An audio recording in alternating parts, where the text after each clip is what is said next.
Hey there, Go community. This is Patrick Klein from EXP Cast. The guys invited me to join in on episode 258 of The Gaming Outsider this week, and we share positive stories from our history of playing video games. In news, we discuss a lot of news from Gamescom 2019, as well as Sony's latest acquisition. What is it? Find out. Also, new games we've been playing include Fire Emblem Three Houses and Gravity Ducks. So, let's get started and talk about what else? Video games. This is EXP Cast. Wait, what? What? No? This isn't EXP Cast? Gaming Outsider, what's that? You know what? Whatever, we'll go with it. This is the Gaming Outsider.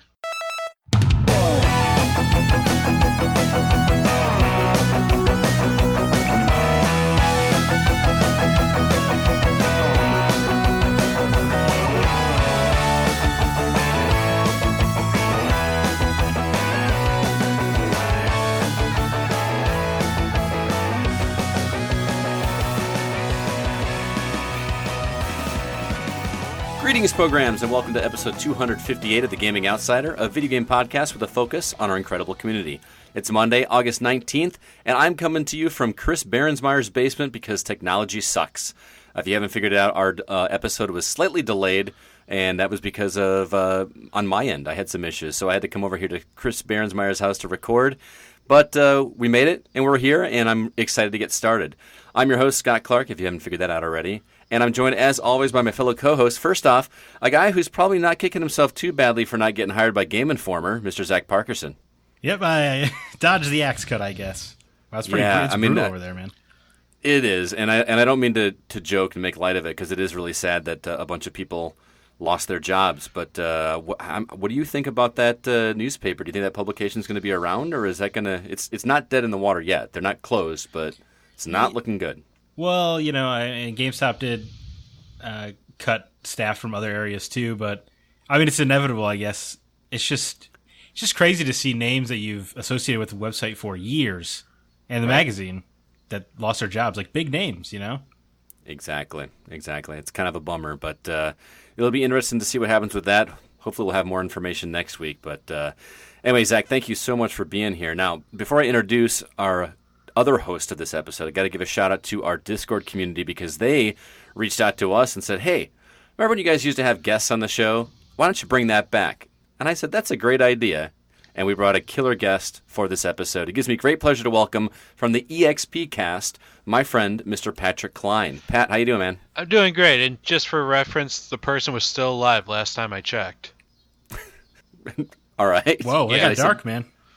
Oh, no, you mentioned a killer guest. I'm sorry. I just want to make sure that we're all clear that the person's still alive. He may be just barely breathing, but he's still breathing. You got jokes. I see how this is going to go. Yes. Pat, for those that don't remember, this is the second time you've been on an episode, but they may not have heard about the EXP Cast before. So why don't you tell everybody what you guys do over there? Well, the EXP Cast is also another video game podcast where we talk about video games. Yeah, that's our motto, you know, if you ever catch us. Anyways, but we have a slight little twist. We're a little more rated R than the Gaming Outsider is. So that's true. Yeah, 100% true. Yeah, we'll crack some jokes, some inappropriate, some absolutely morbid, some probably should, you know, have gotten us banned even further, like earlier. But you know what? We're still around, and we're still talking about video games. That's awesome, man. Well, thanks so much for being here. But I do have one question for you. What's up? What are you doing on September 21st later this year? September 21st. You got to remind me what kind of a day this is.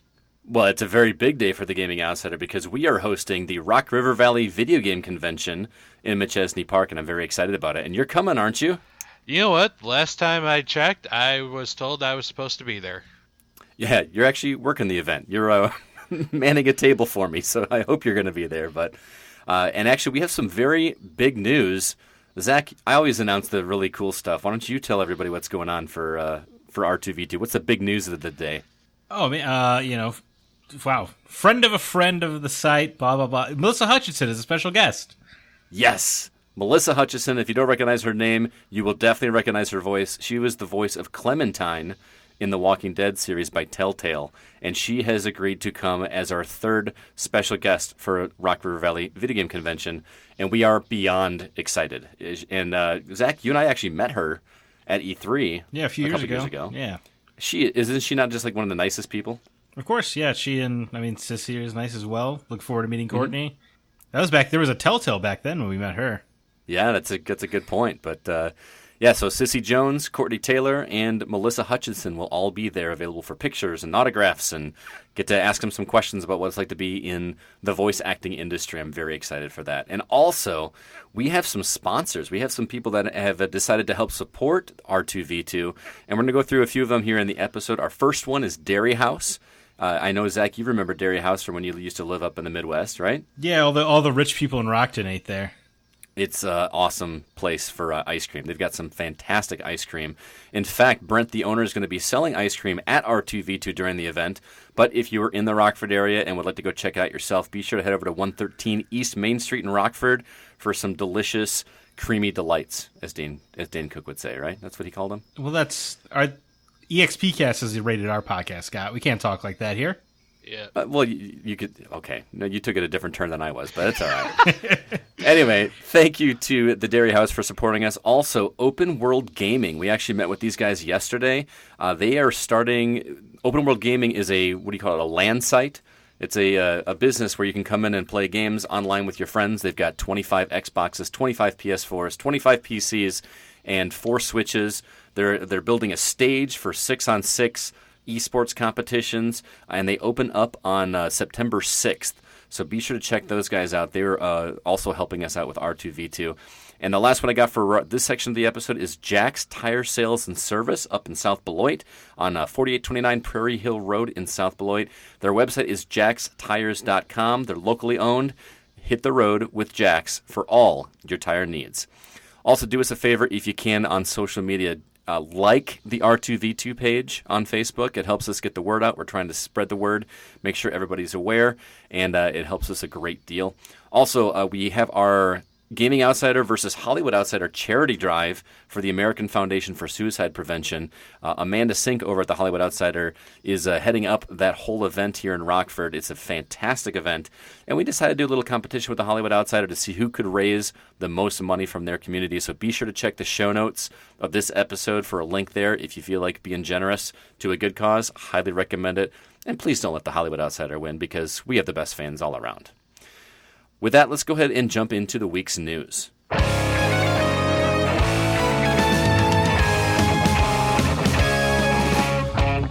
Turned out to be quite a big news week.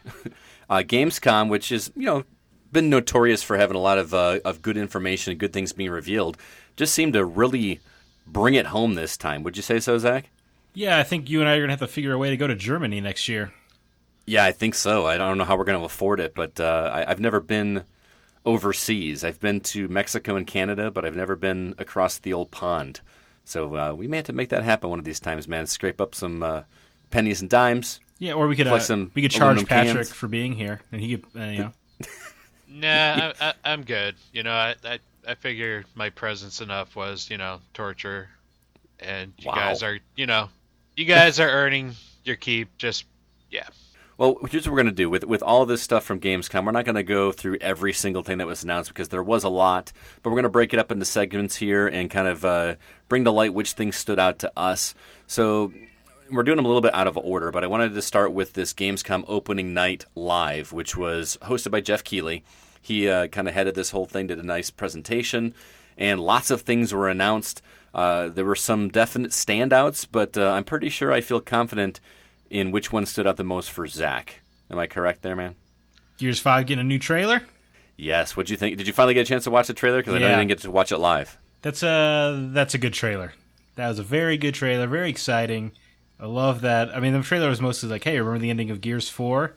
But then, yeah, pretty much. But then, I don't know. Coltrane's got that giant mech, and he's beating people up with it, and Baird's here in a lab coat for some reason, and I love it. It's great. It was great. What did you think of the, I don't know if you call it windsurfing on ice or yeah, I don't care. It looked fun. I thought it looked fantastically fun. Bring me the Gears, babe. You know what I'm saying? Absolutely. Patrick, are you a big Gears guy? Oh, heck yeah. I actually did not watch this trailer because I want to be completely surprised. I want to. look at you. Yeah, this Gears is just a phenomenal game. Even though the fourth one was a little bit on the slower side, but I'm looking forward to 5. I feel like 4 really set up 5. I don't know what you're talking about. 4 being slow, man. I played through that game with Cam in co-op, and tell me it's slow because man, I enjoyed the heck out of that game. I was surprised at how much I like Gears of War 4. Because they do the revivals all the time these days where they jump in the future. And it's always disappointing. But now with Gears of War, it was awesome. It was awesome. I just did not really get in with JD. I'm sorry. He seemed kind of flat to me. Well, Marcus did come back. Yeah, so. Marcus came back. I like Kate. Uncle was awesome. But Dell is the one I forget about.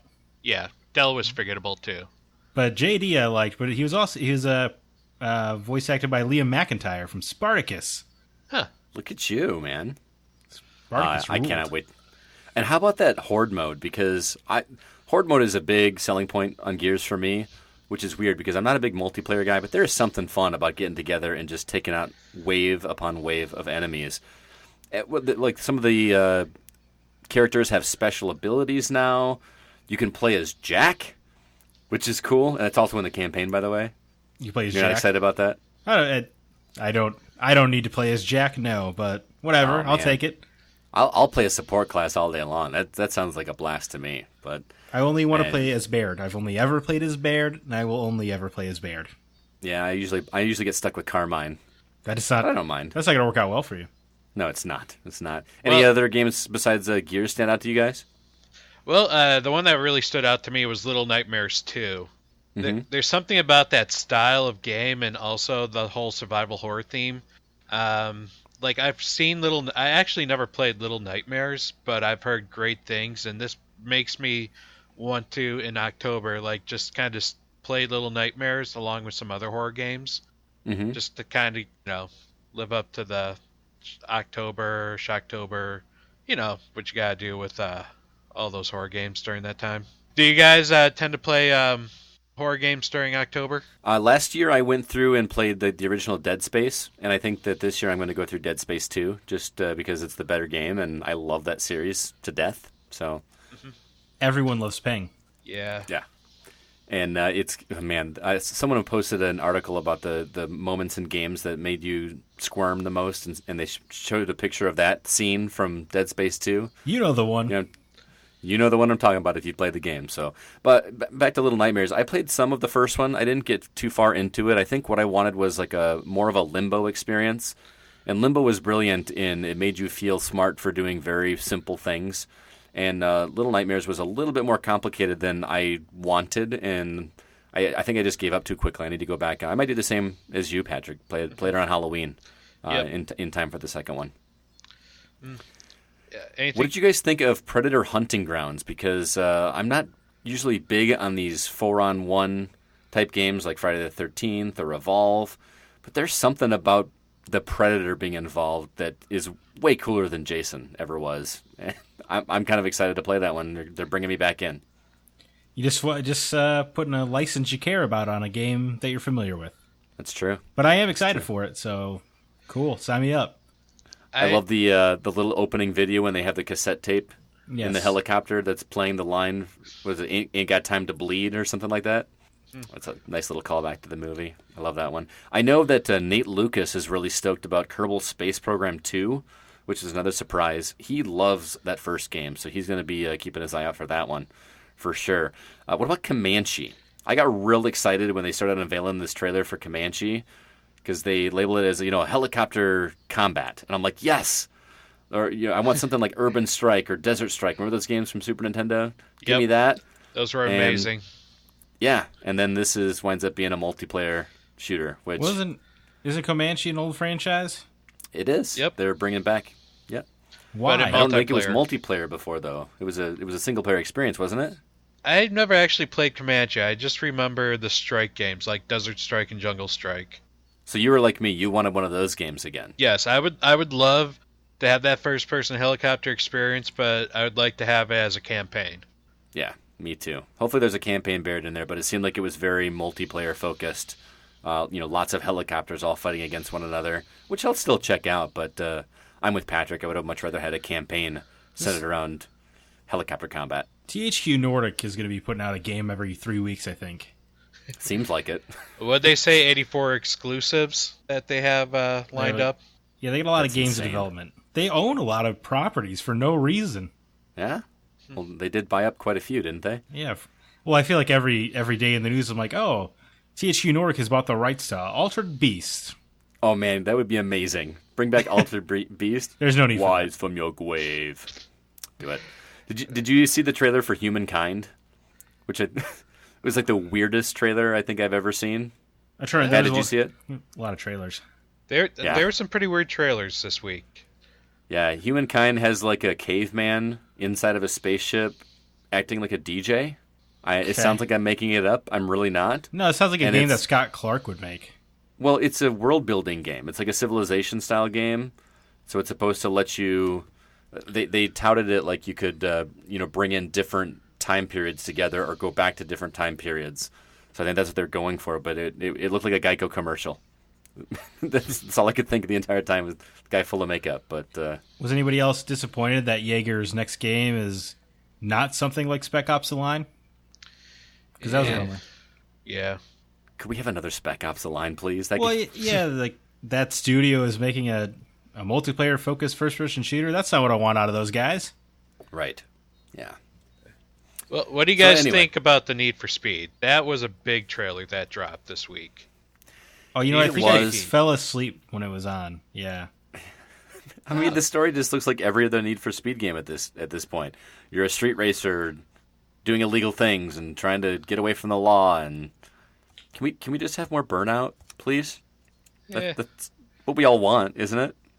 You know what? I will say I do have a little guilty pleasure for the arcade racer. So I wasn't a big fan of the last Need for Speed because of the whole randomness with the upgrades, but I'm hoping they fix that this time around. Okay. Yeah, before, whenever you won a race, you got these cards that could be used to update a part of your car, but it was completely random what you got. It's back in the days of EA's loot boxes. Oh, okay. Yeah. Well, that's the thing they promised, is that there was not going to be any loot boxes in this game, too. That was like a big selling point. I love that that's a bullet point on games now. Yeah, no loot boxes. A selling point is something that they're not giving you. Something that EA is the reason for all the drama was Battlefront 2. Yep. Yeah. So that was the official kickoff to Gamescom, was this presentation with Jeff Keighley. But the day actually started out with Nintendo's Indie World live stream. Do you mean Death Stranding Zone Jeff Keighley? Death Stranding Zone. Oh, we didn't talk about that, did we? Well, Jeff Keighley's got a cameo in the game. See, I didn't. That's the one thing I didn't get to watch. I missed the second half of the stream, so I didn't see any of the Death Stranding stuff. You can pee. Yes, like a big thing. Peeing's a big deal. Kojima did confirm you cannot see the penis. Okay, because people were really worried about that. I guarantee you that was a question asked to Kojima. Yes.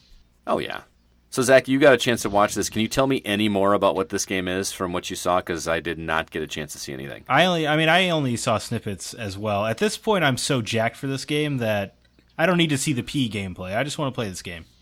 Fair enough. What about you, Patrick? Can you tell me what's going on with that? Delivery service, weird baby giving thumbs ups that can communicate with the dead, or sense the presence of the dead, and Norman Reedus, but you can't see his penis, but he can pee. So pretty much everything that we knew before this new footage was released. We haven't learned anything new. Yeah, just that Kojima's absolutely crazy, and it may be genius, or he just might be crazy. I don't know Kojima yet. Unhinged. Mm-hmm. Yes. I'm with you on that a little bit, Zach, but at the same time, I just don't understand just how everyone is just absolutely gaga over this, because we have more questions than we have answers. And I feel like we're being sold something on curiosity more than quality. That's art, baby. Well, I mean, you say that, but he's got a track record that warrants that. Mm-hmm. Yeah. But he's also not being held back by Konami anymore. You could have shown me absolutely nothing about this game and just put out a $60 box that said Hideo Kojima's new game, and I would buy it. Yeah, you're one of those people. There are definitely quite a few people like that out there. especially because he's not under Konami anymore, and it's actually Kojima Productions or whatever. And they want to. I think that's the biggest selling point is that what is Kojima going to do now that nobody's telling him no? Well, a lot of people complain that things just aren't original anymore. But then you get someone like Kojima, and, now people are like, hey, this is maybe a little too original. And so you they know start what, complaining. Patrick? You make a really good point. Mm-hmm. I can't argue that. He's definitely got something original, so I'm with you.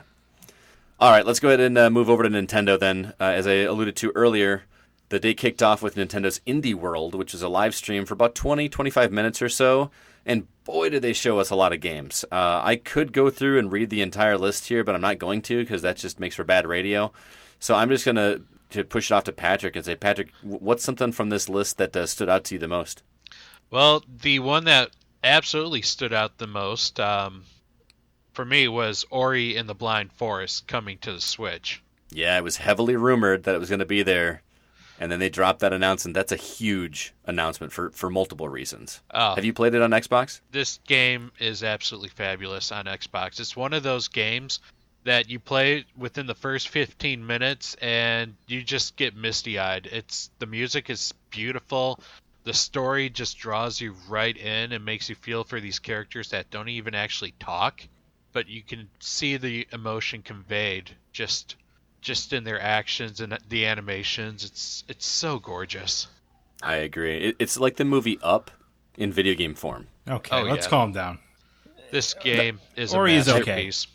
Oreo is okay. No, Ori was fantastic. It's cool. It's coming to Switch. We're one step closer to achievements on the Switch. Xbox Live Game Pass coming to Nintendo Switch. I'm telling you.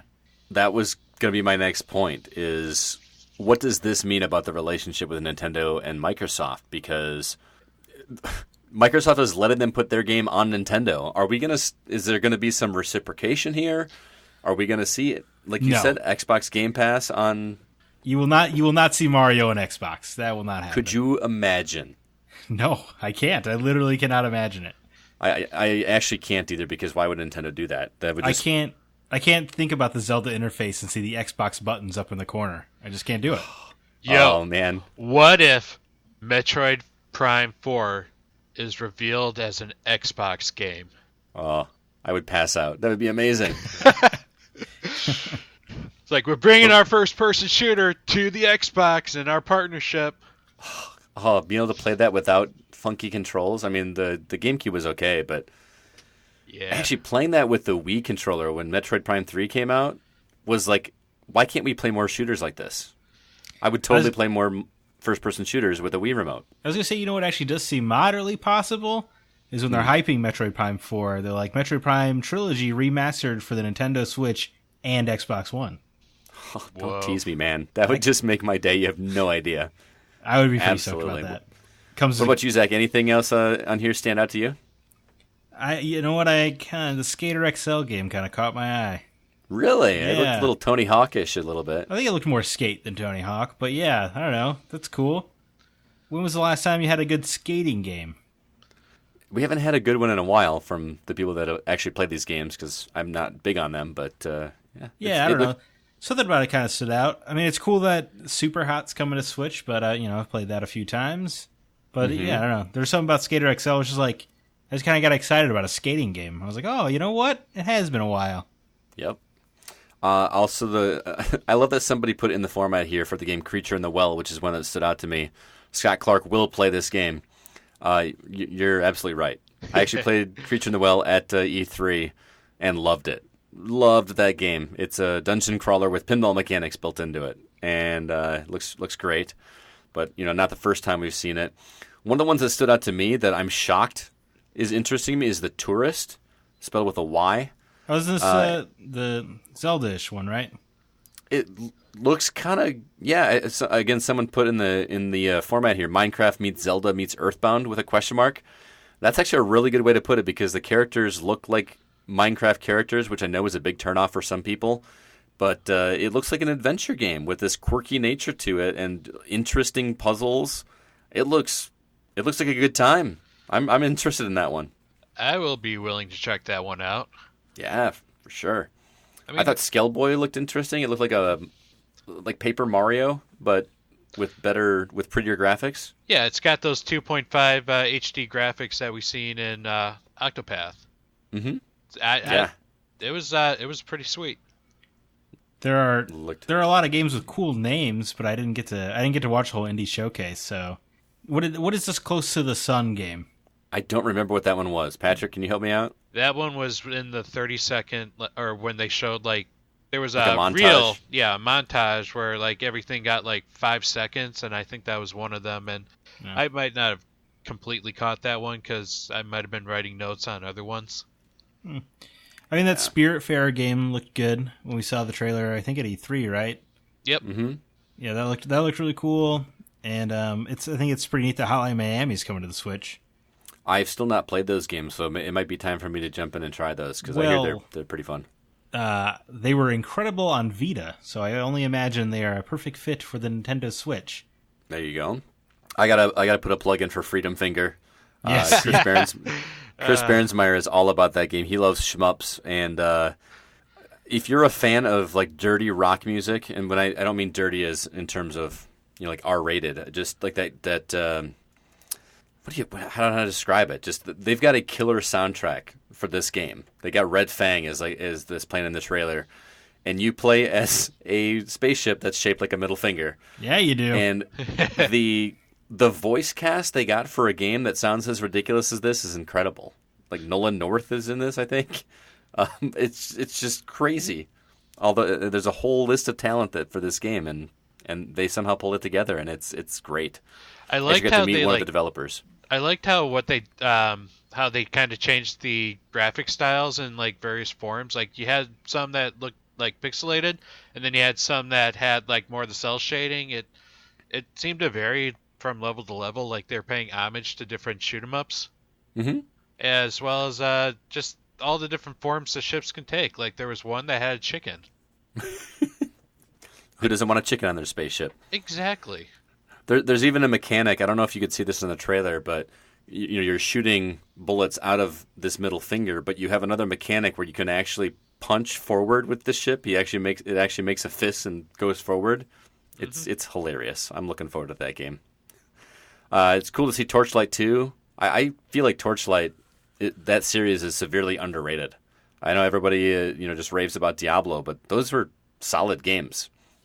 And I think the Switch is a perfect platform for that as well.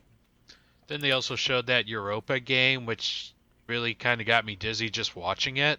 Yes, yeah, me too. I wasn't quite sure what to think about that one. I want to like it because I like the puzzle platformers, but at the same time, it just did not move right in my eyes.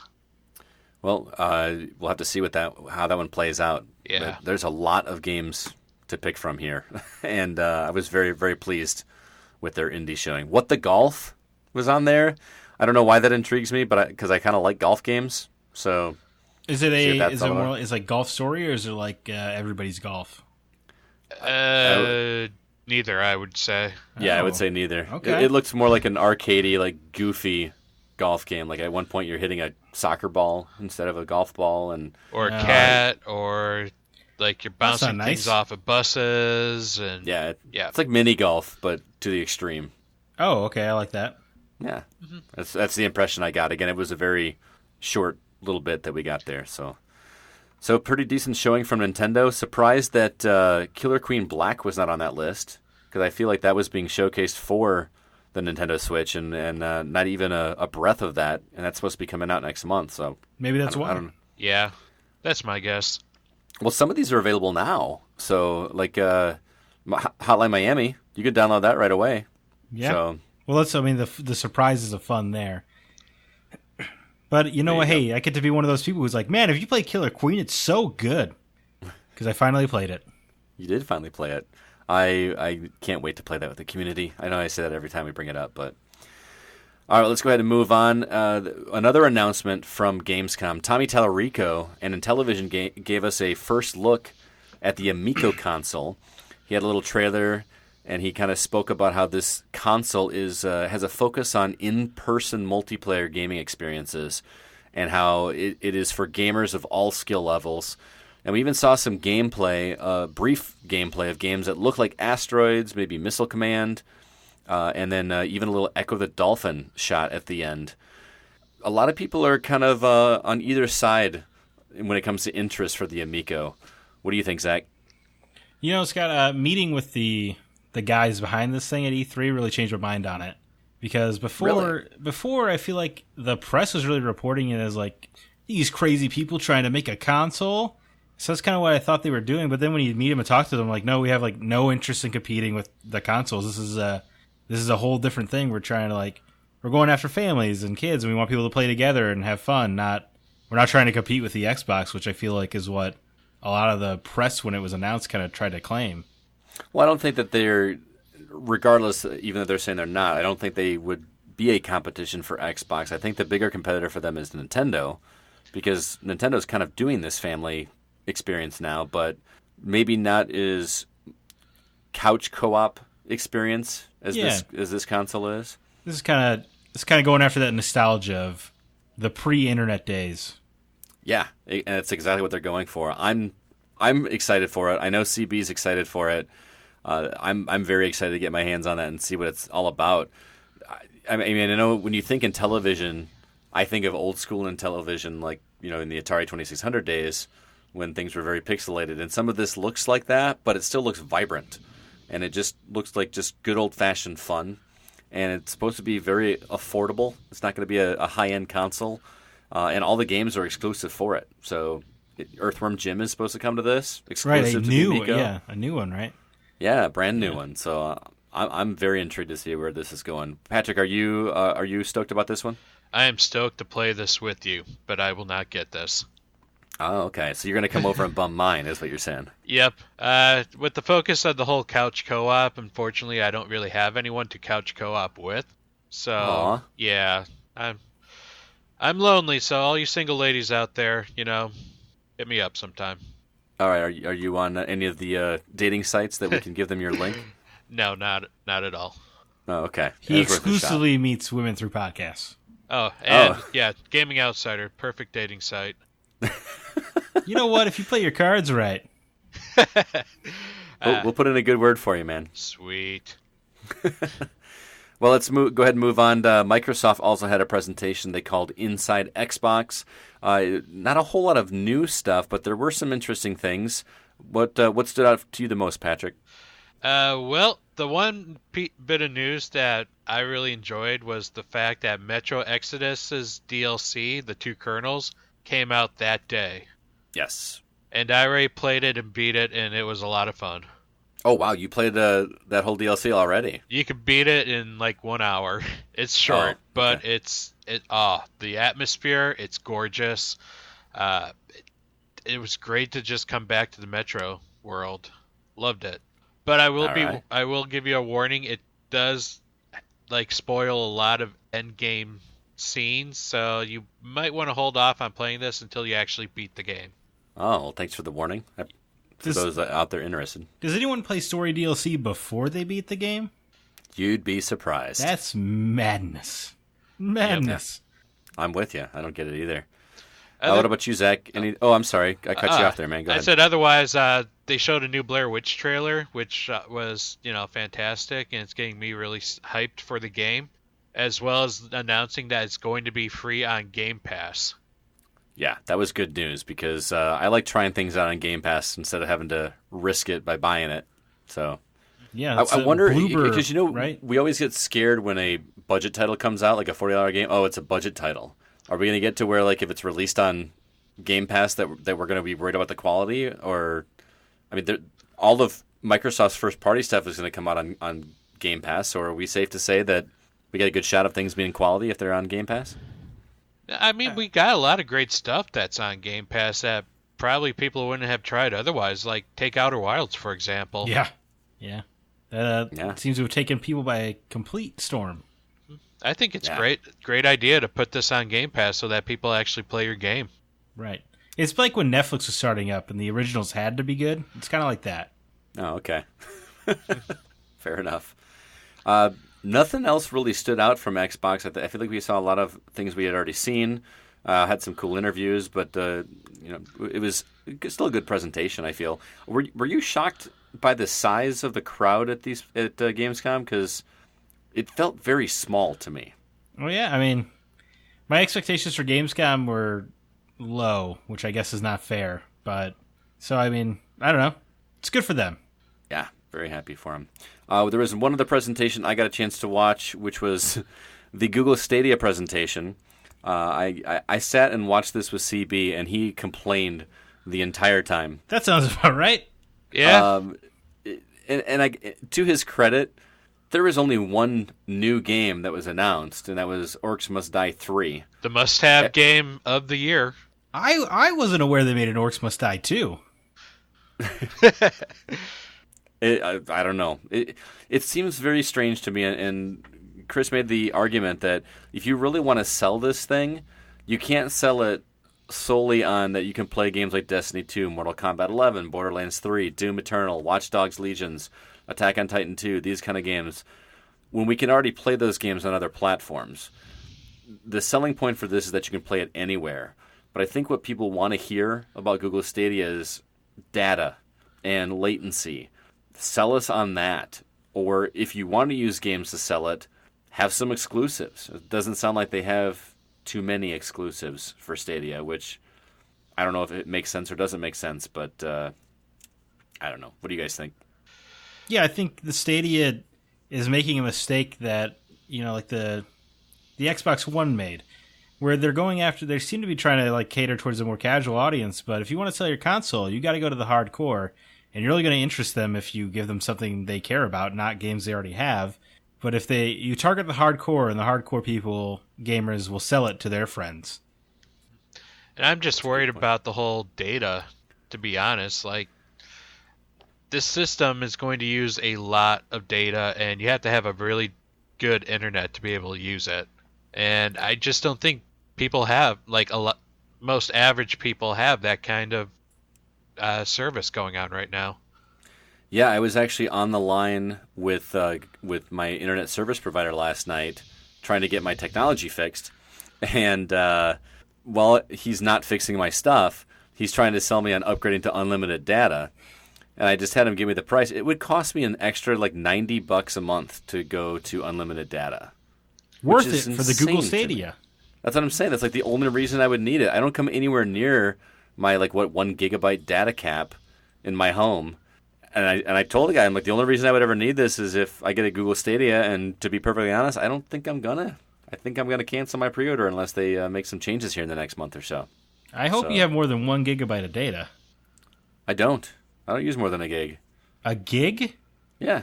I'm sorry. No. You're right. A terabyte. I'm sorry. I was like, your games use more than a gig. Yeah, you couldn't even patch your games with a gig. I'm dumb. 1 gig of data. Yeah. Whew. I've just been playing Atari games, downloading those. You couldn't even download Pac-Man for a gig anymore, I bet. Probably. We got one other piece of news. Zach, I know you've been itching to talk about this one since you brought it up to me last night. Do you know what I'm talking about? The acquisition. Oh, the Insomniac joining Sony's Worldwide Studios family. That was huge news. Yeah, man, that was the first acquisition in over 8 years for Sony. Mm-hmm. They've closed down 5 studios, so it's about time they try to replenish the stock. But could you imagine what Insomniac's price had to have been at this point? It had to be insane. Because they've said no to Sony before, right? And now they helped them put out the most successful first-party game ever. I guess with the exception of Uncharted 4. So yeah, I bet they had a nice bargaining position for this sale. To me, it felt like a muscle move against Xbox because Xbox has been buying up all of these, developers, and then Sony just comes in and says, "Oh yeah, we got Insomniac." See, it didn't feel like a muscle move to me though, because Insomniac, with the exception of Sunset Overdrive, they've pretty much always worked with Sony. Right. So it wasn't. To me, it was just oh yeah, this hasn't happened yet. But that also means goodbye to all of our hopes and dreams of ever seeing Spider-Man 2 on Xbox. That is officially never going to happen now. I mean, that was never going to happen before, Scott. Well, there was at least a glimmer. I mean, of hope. Sony paid for the game. Yeah. They're not. They're not going to put Spider-Man on Switch. They're no Xbox. Especially after the success of the last one, there's just no way. That game is going to be so huge. Spider-Man 2? It's going to be insanely huge. Yeah. Yeah, it's probably going to sell 20 million copies, that game. 20 million. That's my guess. Pat, what do you think? What do you think about that move? I think it's a good move for Sony. They really need to start getting those developers under their belt. Now, if they can actually pull in like huge companies like Square, now they would actually have a competing chance against Microsoft in the next generation. But you know what? I'll take Insomniac right now. I like me some Ratchet and Clank. I like my That's Spider-Man. what you want. You want more Ratchet and Clank more than Spider-Man, probably, don't you? I need more of the Groovatron. There is always more Ratchet and Clank. Yep. Just when you think they're done, they give you a new one. I don't think you have to worry. I am a little concerned because Insomniac, I think Spider-Man was only as good as it was because Insomniac has that indie spirit. So I'm worried if maybe they'll feel a little comfortable, but I don't know. We'll see how it goes. Definitely be keeping our eyes on that one for sure. Very quick before we move on to our From the Outside In topic, I want to thank all of our Patreon subscribers who have been supporting us in our endeavors over here. We really do appreciate it. You help us keep the show running. And we've got some new episodes coming out for you here. I think we're going to be recording them later this week. Our Break the Seal for Horizon Zero Dawn and our first volume of the Zelda games. We're going to be covering the first 3 Zelda games over on patreon.com/the GoCast. Be sure to head over there if you'd like to support the show and get some bonus episodes from your favorite Go hosts. With that, let's go ahead and jump into the From the Outside In topic.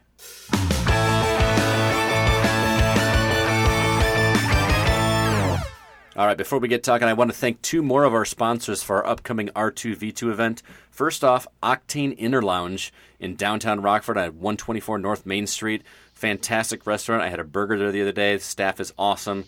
Really great atmosphere, too. Be sure to check those guys out if you're in the Rockford area. And also the Rockford Area Convention and Visitors Bureau. Feels really good that the city of Rockford is behind us in our endeavors for this event.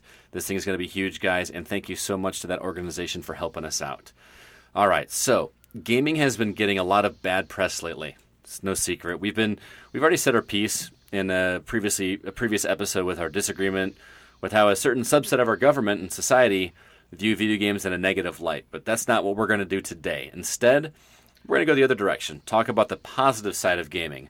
Those stories where gaming was a force of good in the world to make it a better place, whether it be an individual or in a group. So we wanted to know what stories our community has to throw a wrench in the fire that is the toxicity that is plaguing our country right now. So, what stories do you guys have to tell? How did gaming make positive changes in your life or the life of someone who's close to you? Let me go ahead and start this off. Gaming has been an absolute huge part of my life. My dad kind of got me gaming back shortly after my parents got a divorce when I think I was about 5 years old at that time. And to him, it was kind of an escape from, all the depressing issues that was coming along with it. And I've kind of used video games as well in my own issues with depression. There's something about them that just kind of, it gives you that break from all your struggles and all your issues. And honestly, one of our friends on Facebook, Cameron McEwen, said gaming for me has always been a way to escape.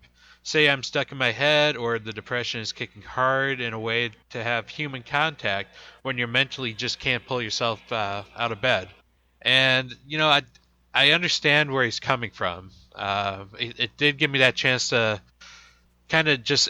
I played a lot of RPGs, so interacting with the NPCs kind of gave me that slight human contact. I know it's weird to say that, but it kind of kept me sane in that regard. Well, that's cool, man. I love hearing stories about that, where gaming, brought you out of a funk or helped you with what's going on inside your head. That's things people don't talk about enough. We always hear about it the other way around. So, yeah, kudos to you, man. I mean, most of the time you got to play the hero. That's every kid dreams of making a difference when they're growing up, and I got to do that through video games. And then as I grew older and Twitch kind of became a thing, I got to meet some different people, streamers, chat members, got to mod a few channels that in these like video game communities where you meet people of a like-minded situation. And I actually got to go to TwitchCon last year and meet these people in person, and it was just an absolutely amazing experience. That here is a person that has also struggled, but has this absolute love for video games, and the video games themselves just brought us all together. It's telling you, when you finally meet that person you've been talking to for years, and you get to either shake their hand or give them a hug, and I can't really describe that feeling because it was just so amazing. That is cool. And that's something that we kind of take for granted nowadays with technology being the way it is, that we can talk to people on the other side of the globe while we're playing games together. I mean, I've made lifelong friends that I didn't meet in person until years after I initially met them. So that's a very incredible experience for sure. I wouldn't have gotten to meet you, Scott, if we didn't have that common thing of video games here. That's true. How did I meet you, Patrick? How did I run into you guys? I don't even remember. It was shortly after last E3, and we had you on as a guest for EXP Cast. And that's where I first kind of got to talk to you. And then we made that weird challenge, saying that I was the master of Mega Man, and Chris Owen was like, oh, no, he didn't. And so then we kind of had that competition going on when you had a Go barbecue event. I remember Who won? that.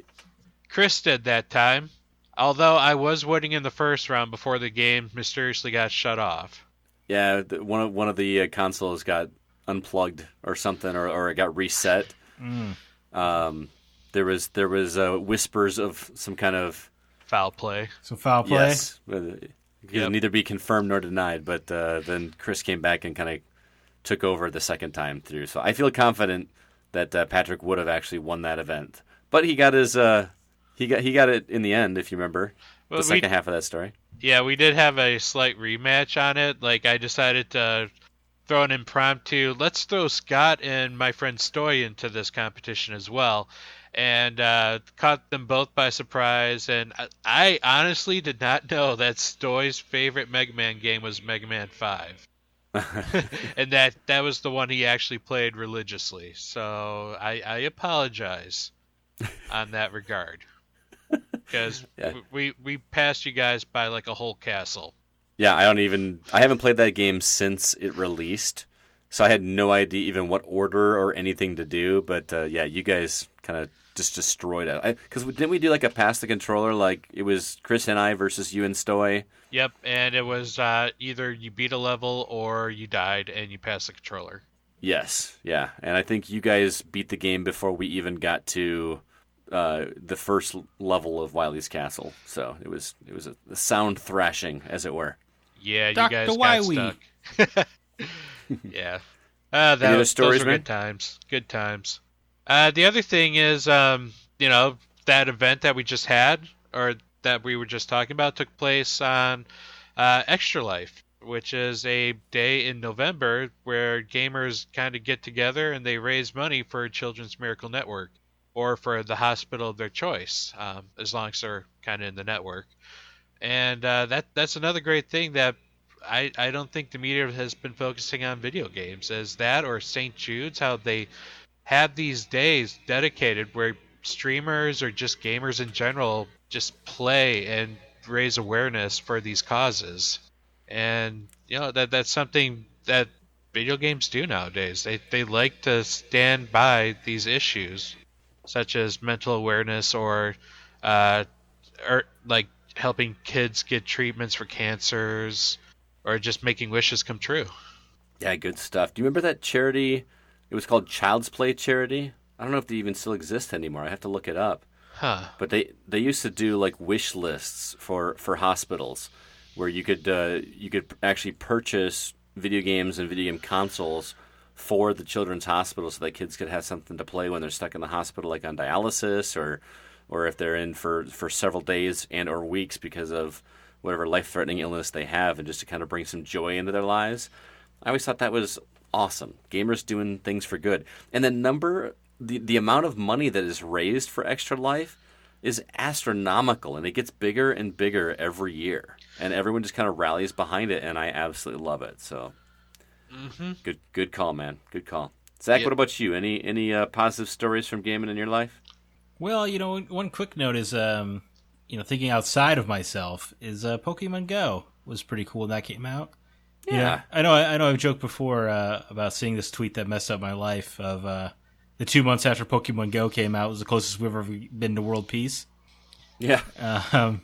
But it was frighteningly true. You would go outside and you would kind of meet random people, and you'd give each other a little bit of guff. Be like, oh, Team Instinct, huh? Or you'd be like, oh my God, there's a Clefairy over here. Like, that was cool. That was complete strangers coming together and just kind of being buds out there in the world. Whereas normally, especially in Chicago, you just completely ignore everybody around you and hope to God they don't talk to you. Yeah, that's a good point. That was good times, and I know some people still play it. There's still a following for Pokemon out there, but I just miss the craze of that. Even though I wasn't into it, it was just cool going to parks and seeing people that never met before just congregating in this common interest. It was fantastic. I agree. I had hoped Wizards Unite would do it as well, but I guess that you'll never capture that lightning in a bottle again for that kind of game. Probably not. Not without some more I don't know, reward for doing it. I don't know if they start doing like monetary value or something, but I can't. Maybe if see they that do like happening. a Star Wars version where you go out there and you fight Sith together. Oh, dude, That would That be might- awesome. That might get people out there. that might actually get me to do it. Actually, That's You know what I'm what? I would like to see a Monster Hunter in an AR form. That'd be pretty cool. I know they have a Ghostbusters one that the world has ignored. Oh, man, I didn't even think about that. I think I might actually rather do that than Star Wars. Honestly, like capture Well, ghosts. It exists, Scott. Oh, it does. Yes, yeah. Oh, There's- my bad. And that's what I'm saying. It exists, but no one cares. Yeah, I didn't know about it, so Yeah. it's apparently not. Either I've just been blind to the fact that it exists, but I just Wow. don't think, yeah. But I guess if we want to take it a little more introspective, speaking off of Patrick's idea here about it, dealing with your depression or whatever, I've been known to be prone to a suicidal thought or two.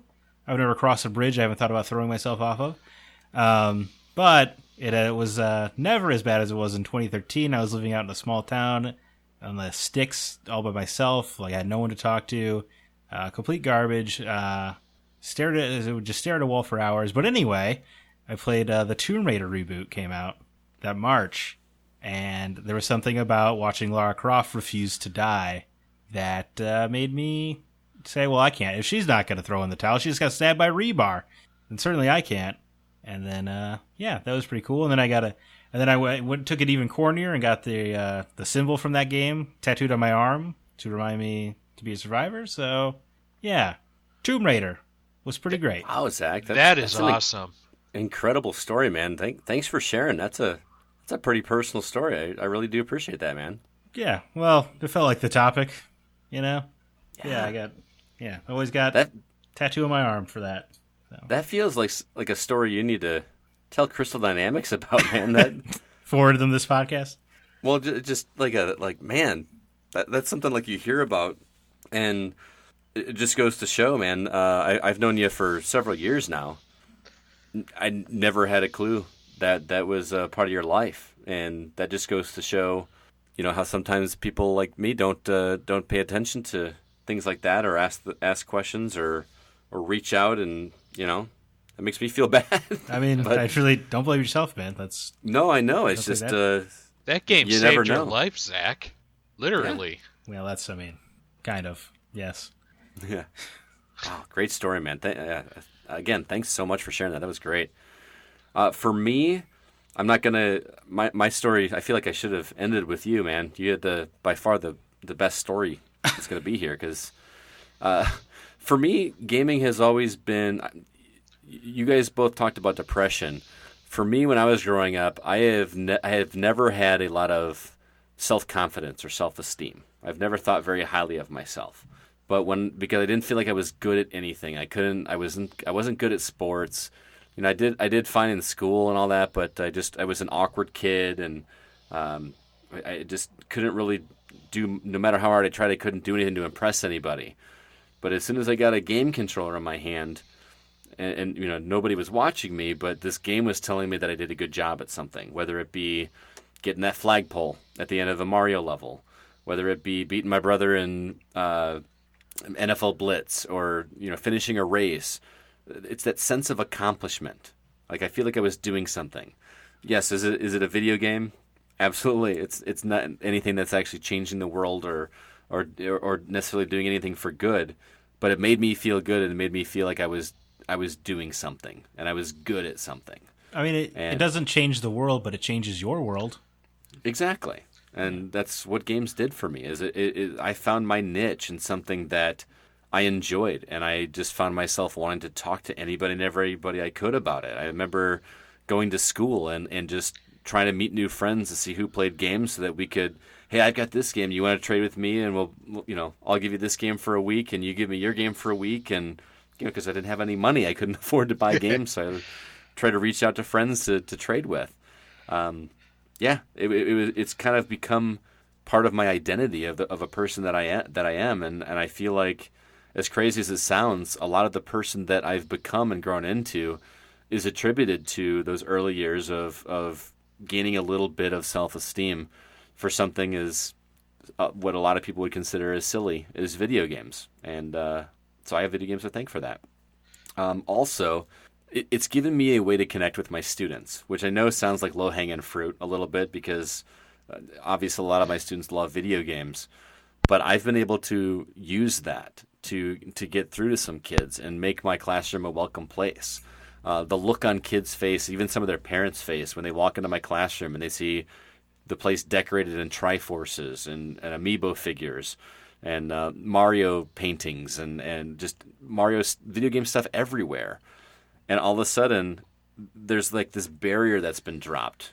A lot of kids, when they meet a teacher for the first time, they've got this guard up, and they're just because maybe they're scared or maybe they've been hurt by teachers in the past.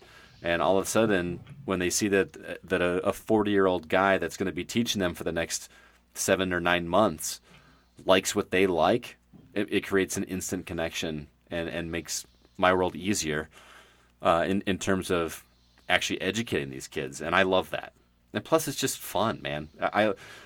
I can sit down with my kids, and they'll throw some video game knowledge at me and ask me a question, and when I respond correctly, the look on their face, like, Mr. Clark actually knows what he's talking about, is just absolutely fun. So, the last story I'll tell you is one that has to do with my aunt and uncle. And when I say aunt and uncle, they weren't actually blood relatives. They were friends of my family that we were so close with that I grew up calling them Aunt Kurt and Aunt Brigitte and Uncle Kurt. And unfortunately, both have since passed away due to health issues. Very young, by the way. But these two people treated me like family. They actually let me live with them during my senior year of high school so I could finish out my last year of high school in Rockford due to complications up in Wisconsin, which is a whole other long story. But they took me in. And while I stayed with them, I was playing Metal Gear Solid on the original PlayStation. I had never played the original Metal Gear, never played Twin Snakes, and sat down and played this game. And I started the game up, and both of them were sitting in the living room and watched me play this game. And for the first time in as long as I could remember, at 18, 19 years old, however old I was, they were enthralled with what I was playing. They were into the story of this game. These two people that had, dabbled in video games, they just played, they played the arcade stuff growing up, but they'd never played anything with a real story to it. And the sheer interest on their face, they made me promise not to play any of the game unless they were sitting in the living room watching me play it. They watched me play the entire game. Obviously not in one sitting, but from start to finish, they watched every frame of that game. And it was a family moment that I'll cherish forever, and it's one of the best things I remember about them is just sitting together with them playing this game. And people always say, "Oh, video games are keeping people from doing things with their family." In my opinion, this story proves that wrong. I did this with my family, and we had a great time with it, and I genuinely think we became closer because of that shared joy we had in the story. Because it was the first time I played it, I had no idea what was going on, and it was awesome. So that's really cool, man. That's You should be so excited for Death Stranding. I should. Well, you're right, except I played Metal Gear Solid 2. I played Metal Gear Solid 3 but did not finish it. I tried Metal Gear Solid 4 and I just got tired of watching videos for 20 minutes at a time or whatever. That's a unique beast, MGS4. And I played the intro of Metal Gear Solid 5 and I was like, all right, you got me, man. I'm on board just for the craziness that this is. And for some reason, as soon as I started the actual game, I something turned me off. I think I was open worlded out at the time. Is that a verb? Yes, it's Far Cry 3's fault if you'll remember last week. Yes, I remember last week. So, and then I never went back. So I'm not the Kojima lover that everyone is, but man, that original Metal Gear Solid with the controller swap trick and the just. Oh man, that must have been so fun with your aunt and uncle there, figuring out the controller port.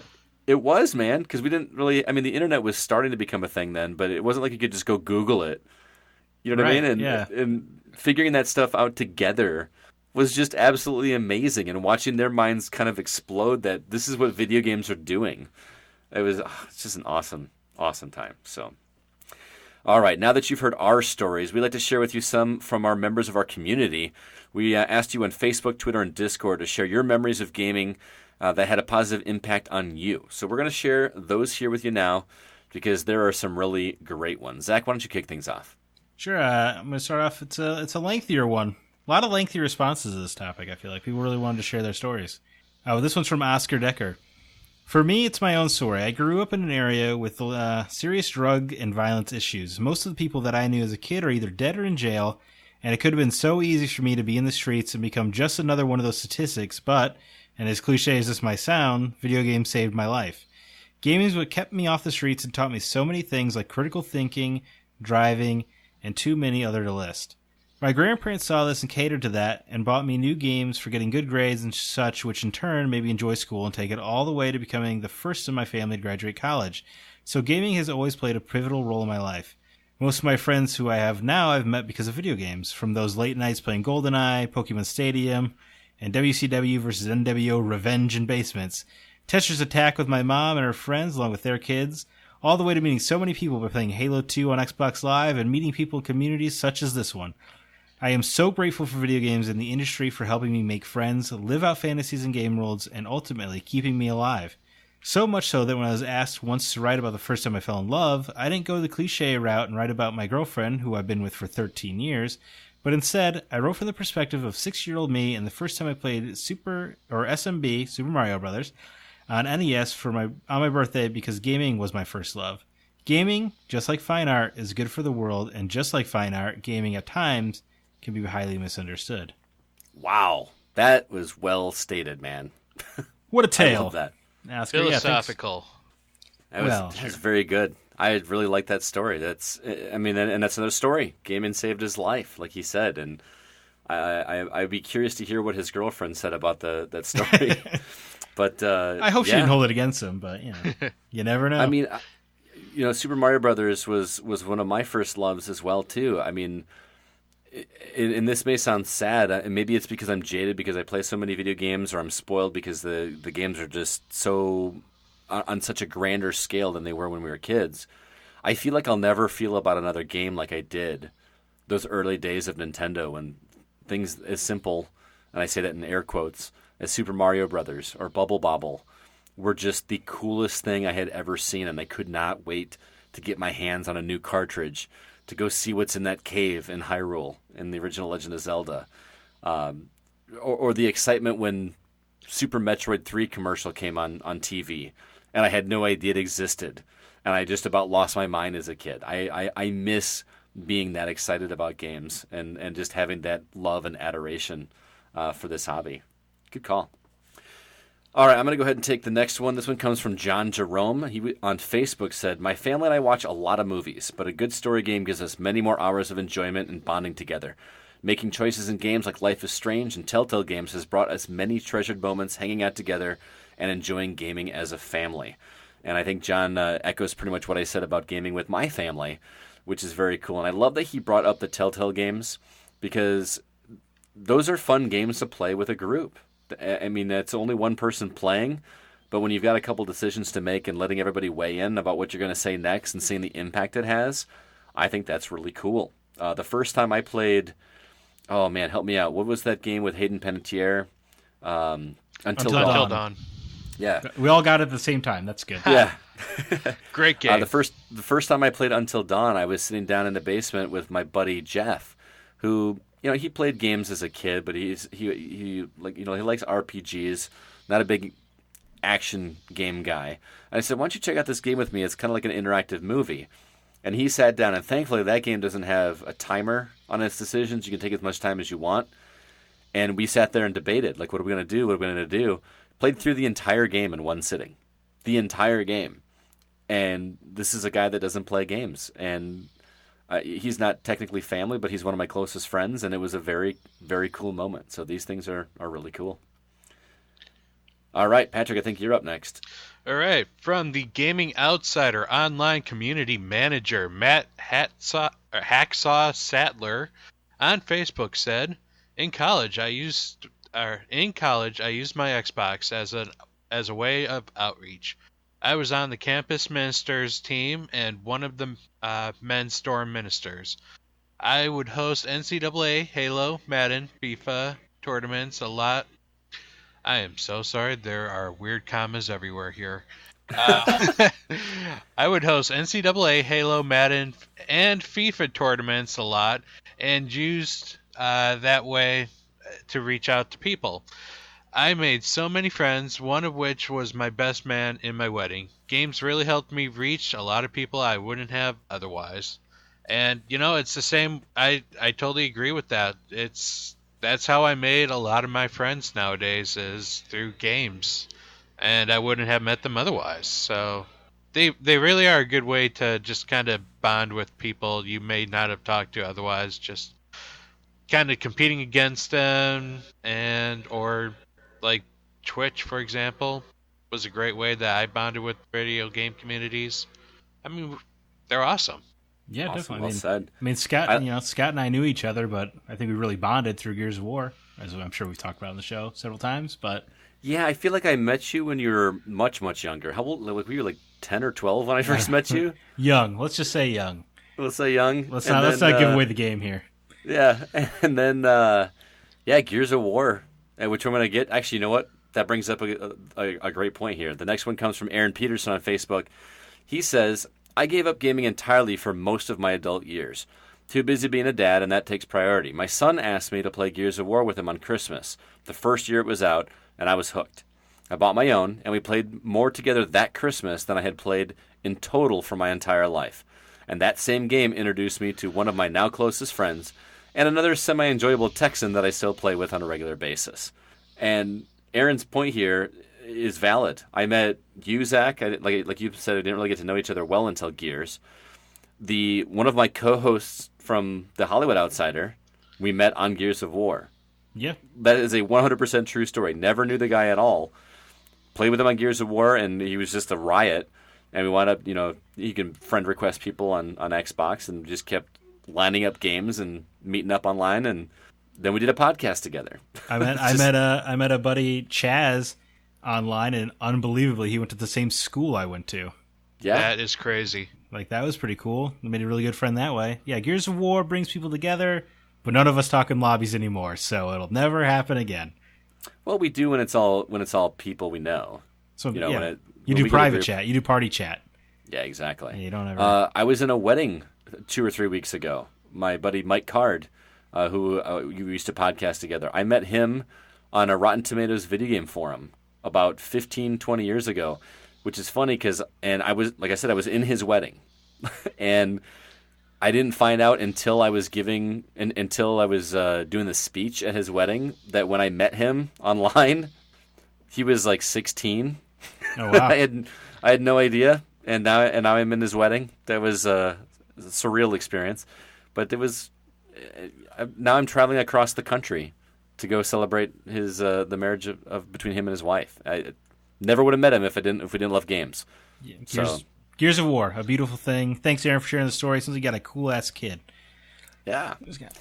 I got one more here, and much like Zach's, this one's a little long, but this was too good not to share. And I'll try to go quickly, but man, this story is good. This one comes from Brandon Smith on Discord, and he says, So, I've been playing Final Fantasy XI for years. For those who aren't familiar with the series, 11 was the first MMO game in the series. And while there are certainly better examples of ways that video games have been a positive impact on the world outside, there is one thing that comes to mind immediately when I think about this topic. It's a little thing, but it really stuck with me.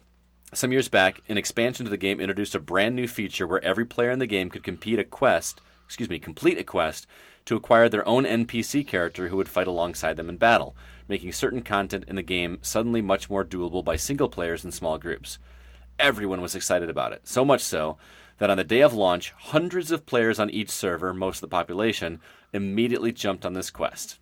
Now, this is not a situation where each player had to enter some sort of instance battlefield where they could complete the quest without interference from others. Instead, everyone had to go to the same points in the game's world and inspect an object at each place, which would trigger a short cutscene and spawn a monster that had to be defeated by that player.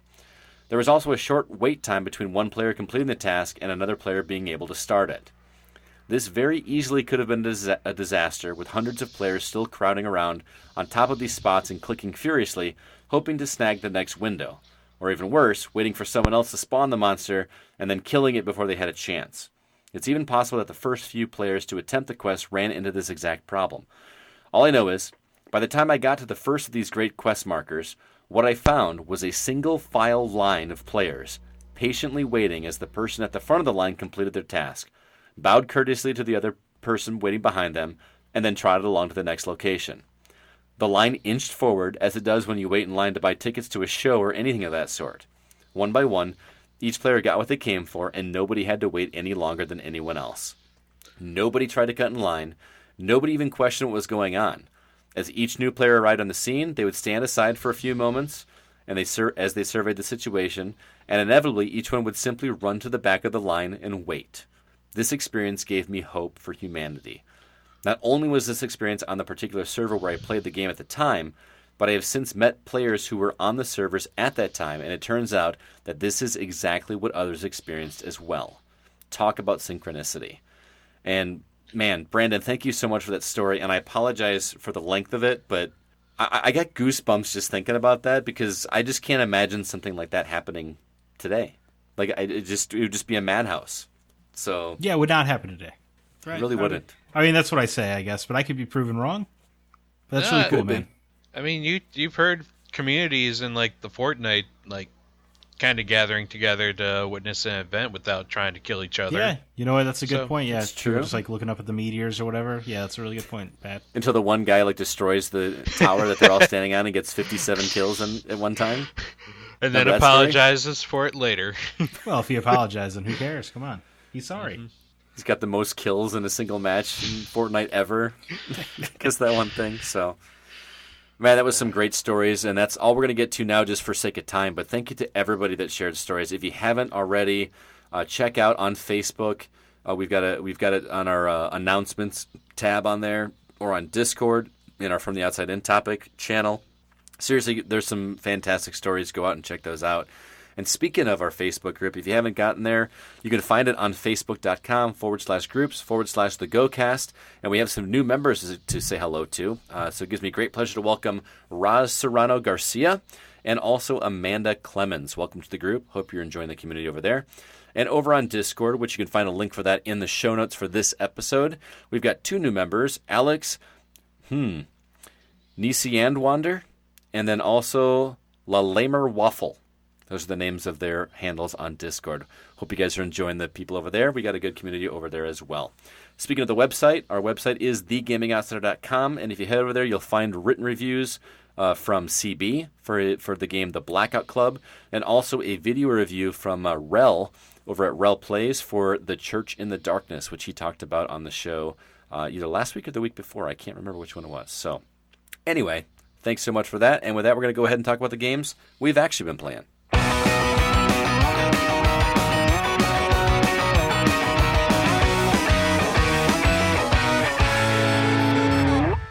Before I pass the reins over to Zack, I want to say thank you to some more sponsors for the Rock River Valley Video Game Convention. First off, The Hollywood Outsider. If you like this podcast and you like movies, be sure to check out thehollywoodoutsiders.com. Their episodes are also available on iTunes, Google Play Music, and Spotify, wherever you listen to this podcast. Also, Goodwill of Northern Illinois was gracious enough to help support the show. They're doing good things here in Northern Illinois. Disc Replay of Rockford. If you live in the Rockford community and you like video games, you need to get over to Disc Replay, 6085 East State Street, or you can buy games on their website, discreplay.com/Rockford. And two more here. In Tandem Financial. Chad DeMar is a financial services professional here in the Rockford area. He does great things for people to get them on their feet in terms of money and making good financial decisions. You can find his website at intandemfinancial.com. And then lastly, Notebook Entertainment has helped us out over at R2V2. Wyatt Elliott is a film producer. He makes short films here in the Rockford area. He's got a series called The Dedersons that you'll want to check out. And he's got a short film series called F My Life, which, yes, exactly what it sounds like. But you can follow him and his workings over at notebookmovies.com. With that, Zach, tell us what's coming on the horizon for new games.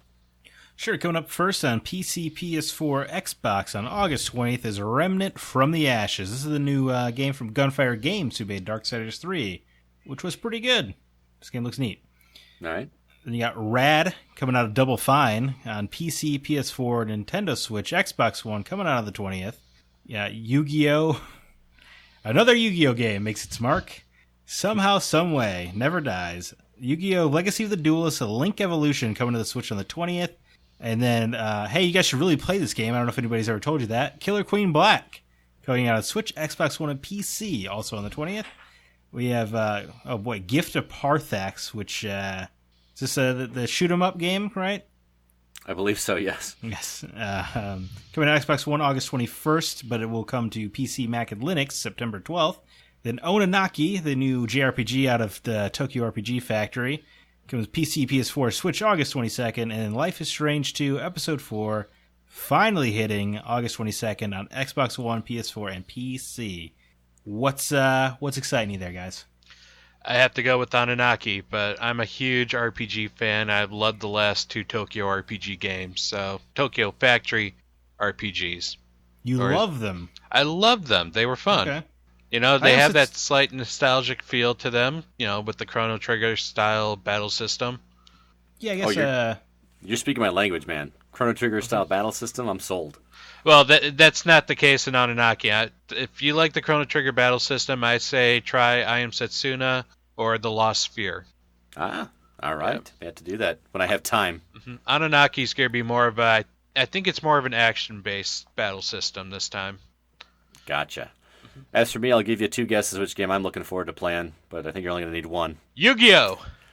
Yeah, you strike me as Yu-Gi-Oh, dude, man. They got Blue Eyes White Dragon in this one. Mm-hmm. I don't even know what that means. Now, Killer Queen Black is the one on my list. I won't talk anymore on that, but I think Rad also looks pretty rad. I know Nate see Lucas, what you did there. Nate Lucas, our artist, is really stoked about that one as well too. So I may have to check that one out and report back next week because it looks pretty cool. So yeah, for me, Remnant from the Ashes looked really cool. Mm-hmm. Like it's got like a really cool universe, but there's something about the $40 for a co-op shooter thing that's kind of hard. When most of the competition is free, it's kind of hard to jump in at $40. Fair enough. Yeah. Well, let's go ahead and talk about some games then, because Patrick, part of the reason you're here is we haven't done any coverage on Fire Emblem Three Houses, which I know you've played, and you've completed at least one of the runs of one of the houses.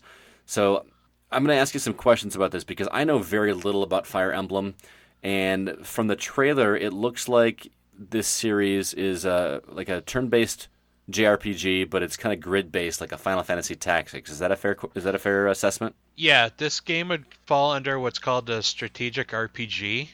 Okay. So it is a grid-based system where you have various units, kind of like chess pieces, where they each kind of have their own move, their strengths, and their weaknesses.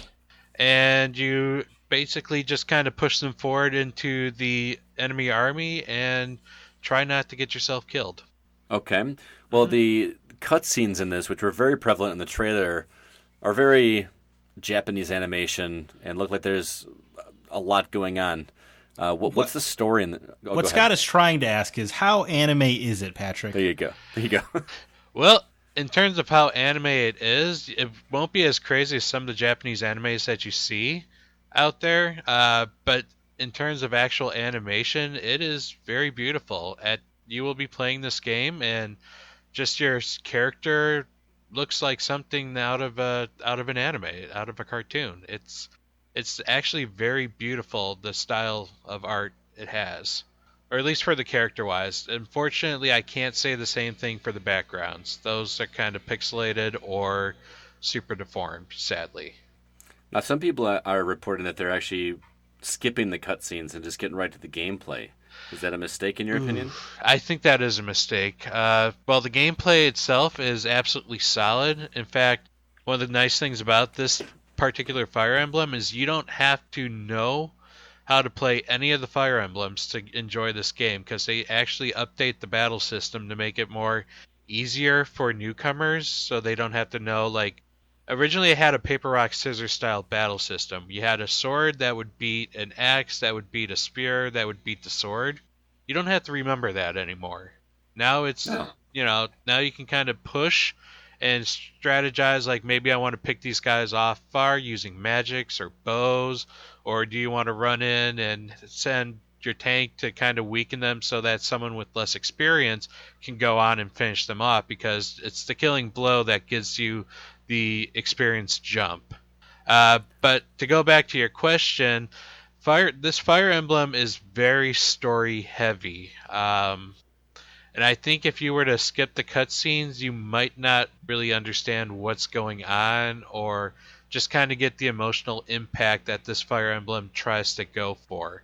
The whole central idea is that you are a teacher in a school that just happens to have the 3 future kings and queens of this land attending, and you kind of start forming a bond, but then chaos and conflict start getting involved, and sooner or later your nation's going to end up in an all-out war. So there's a lot, like, riding on the interactions between these characters, and I think you're missing out on like 60% of the game if you don't try to follow the story. Okay, so tell me about the 3 houses aspect of this, because from what I understand, you have to choose one of the 3 different kind of factions, and then you have a completely different story if you go that route. Is that right? Yeah, it's the game makes you choose a house almost immediately. You get one battle to just kind of see all the characters in action, and then it's like, all right, choose which one you want to lead now. You don't really know anything about any of the houses, so it's, you're going in completely blind. And how this changes the story, the first half of it will be like the plot is kind of similar, but you're seeing it from all different points of views, and you're kind of getting like a different perspective, to the point where when you get to the second half and you think one side may be a clear enemy, their motives might be completely different than what you thought about, and there's really no black or white. It's very gray on what is driving these houses to their respective ambitions and goals. That's interesting. So is it a completely different experience then if you were to go back and play as one of the other factions, or are some of the secrets... I would actually say yes, because each faction kind of has their own strengths. I went with the Golden Deer house.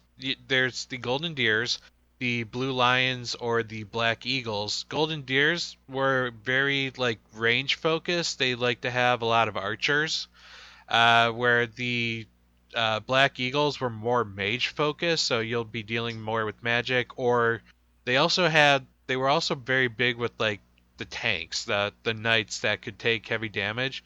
And then you had your Blue Lions, which were more like strike fast, with cavalry and lances and swords. So, they kind of already set you up with different styles of play, depending on which houses you go to.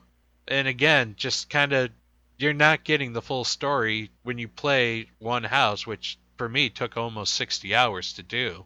So holy cow. There is a lot of replay into this game. Nothing sells me on a game faster than it's 200 hours to see everything. Oh man, and I hear there's also DLC coming for this too. It's That's supposed to extend it.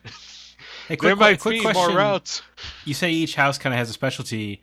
If you like the Black Eagle characters, could you do that house but still kind of cater your army towards fast strikes and stuff? Actually, yes, you can. That's one of the beauties of this Fire Emblem is the fact that as their teacher, you can set what specific goals you want them to kind of train themselves up on. Like, you might have someone who is really good at bows, but you know what? You think maybe they should learn the lance so that they can become this other kind of knight.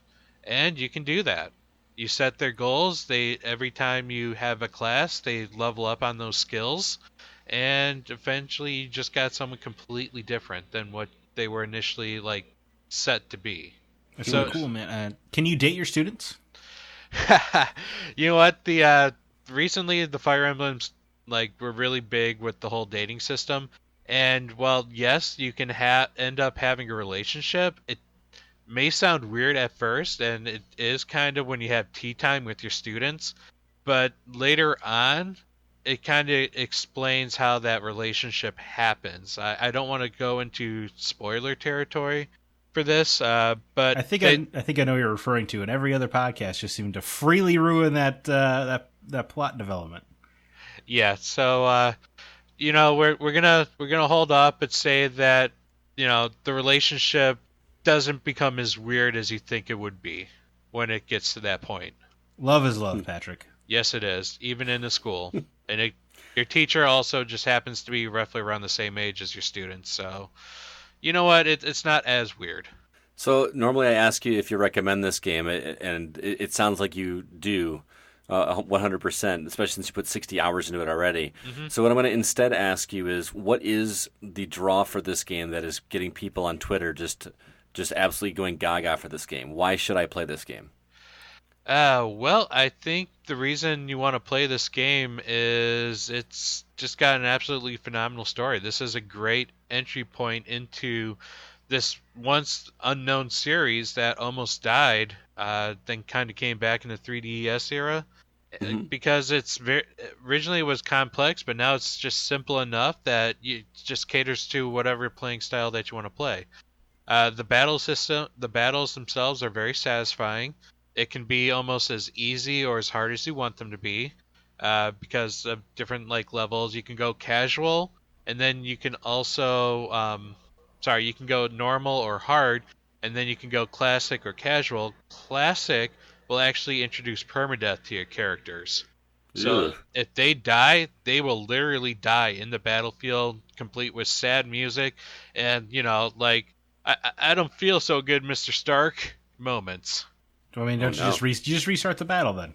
Yep, that's kind of what you had to do in the old ones. Luckily, in this one, a plot point gives you the ability to kind of rewind time a little bit, and so you don't really have to. If you make a mistake, you can kind of go back and fix it so that you maybe keep that person out of danger.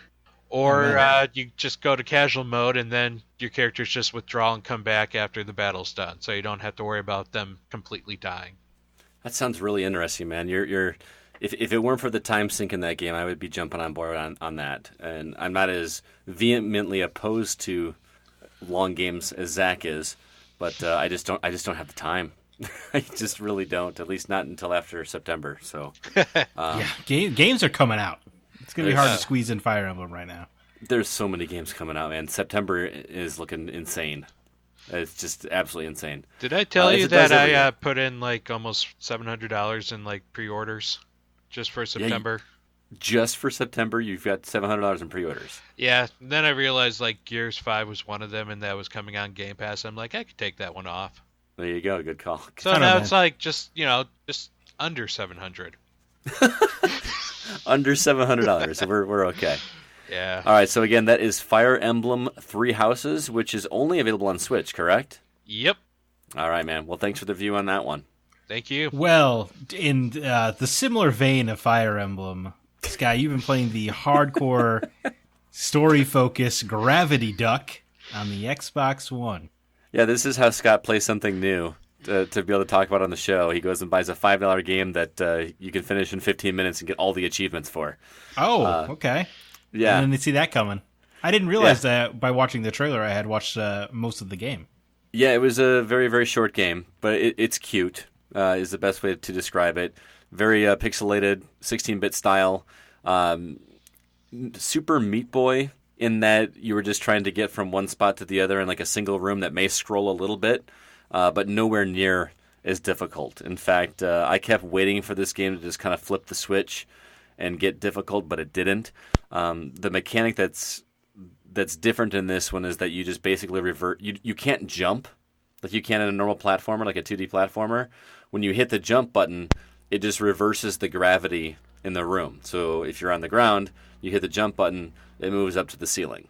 Simple mechanic, but they actually make some mildly clever puzzles with that, because then they change it where there'll be a thing on the screen that makes it reverses. So instead of the gravity being up and down, it's now left and right, and you have to do that. So Gets a little complex.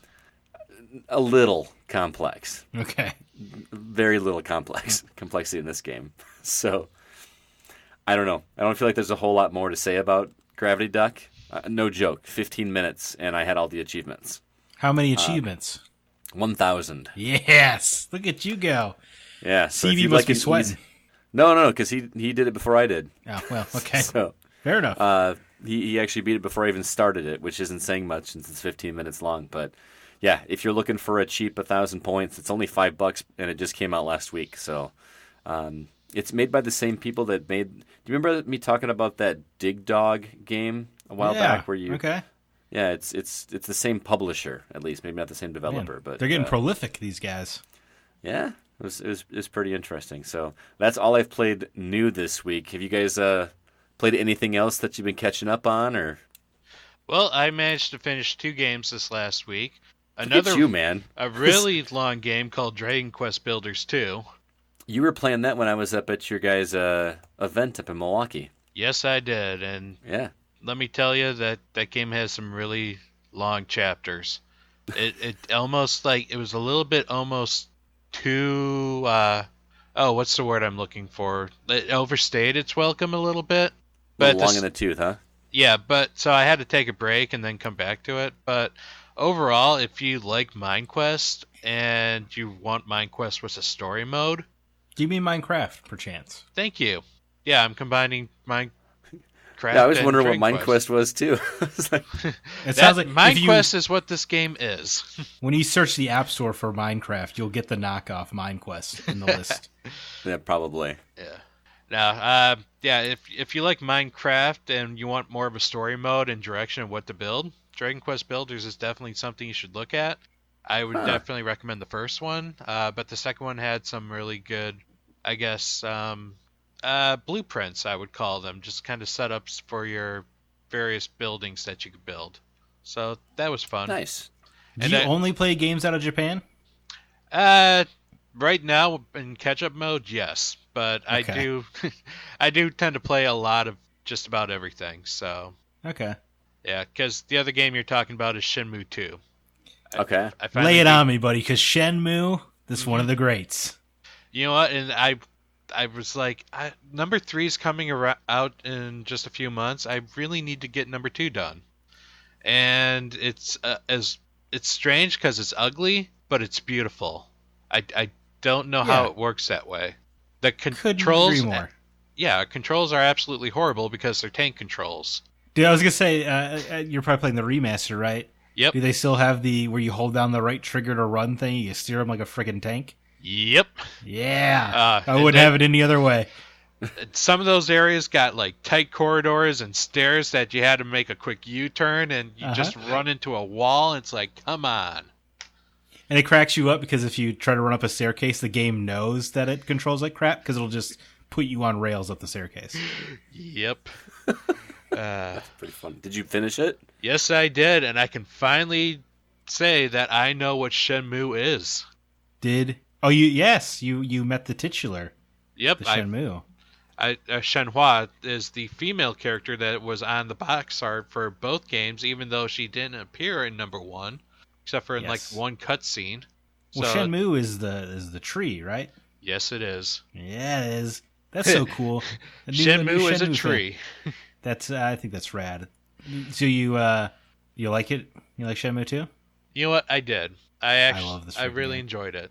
It's just such a, even today, it's like such a unique concept. And a lot of like things that you didn't see until like 5 years later just started popping up. Like Shenmue was the creator of those, like the QuickTime event. Well, okay, Dragon Slayer might have been QuickTime events, but like the QuickTime events that we're used to kind of came out from Shenmue. QTEs, the interactive cutscene, Dynamic weather effects. Yes, absolutely. Well, and I haven't played Shenmue, so I can't compare. But I always think of like the side missions in like Grand Theft Auto 4, like where you just like go on dates and stuff, like you just do everyday life stuff. Did that start with Shenmue? Yes, it did. Yeah, but that's the main story in Shenmue. Oh, that's just all it is. They're like, hey, go find the barber. You're like, ooh, I can't wait to ask every person in town where the barber's at. The dialogue's so horrible because you're like, where is the barber? You should go right on the street. So I go right on the street. Yes. Then what do I do? You should then see the barber. Then I will see the barber. Yes. Yes. So you're saying I should see the barber? Yes, the one on the left side of the street. The left side of the street. Okay, I got it. Thank you. I love Rio's voice acting is so terrible, and I love that they're bringing back the same voice actor for 3. It's really bad. Like every time you try to buy something in a shop, he's like, "Yeah." Whenever he says, "Yeah," that's good stuff. Did you get? Let me ask you a question. Yeah. I don't want to answer that. Oh, okay. Yep. So what's with the forklifts? Because whenever anybody talks about Shenmue, it's always there's something with forklifts. That's the first Shenmue, Scott. Yep. Please catch up. To start off your work day, your character goes on a forklift race. It races other people on forklifts.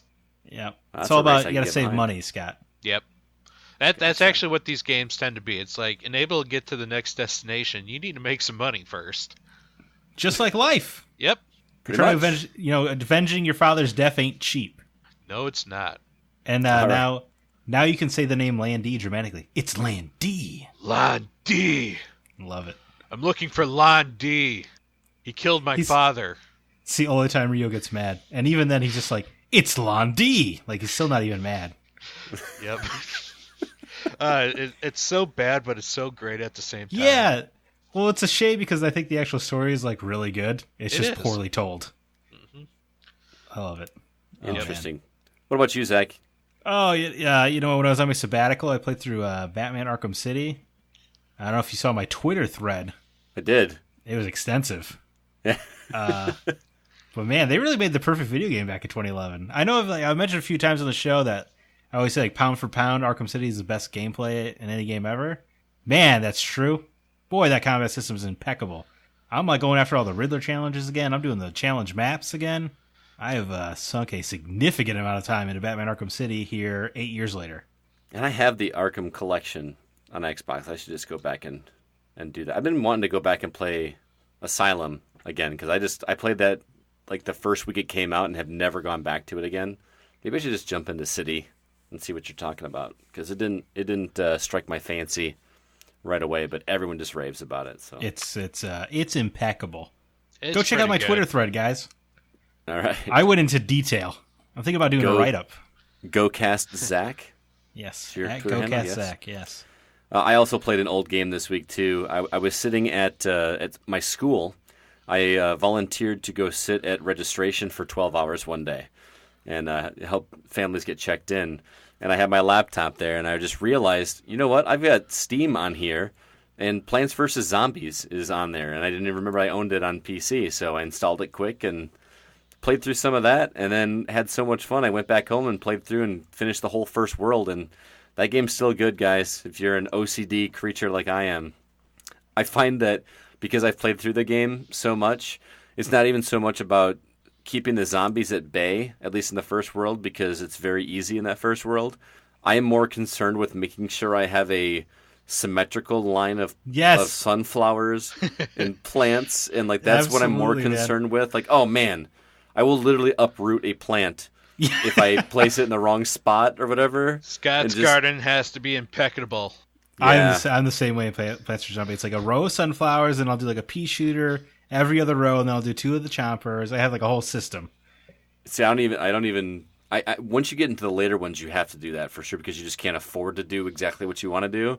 But in those early ones, I have a whole row of shooters, and then I'm thinking I'm like one of those StarCraft players that's calculating the time things or whatever, and I'm thinking, okay, well if I put a potato bomb here, because those take forever to recharge, but they're cheap. I'll just get one there, and my goal is to have a perfect garden the way that I want it before the last wave of zombies comes, and I don't know why that's so satisfying to me, but there's just something about that. Can we get a Plants vs. Zombies 3, please?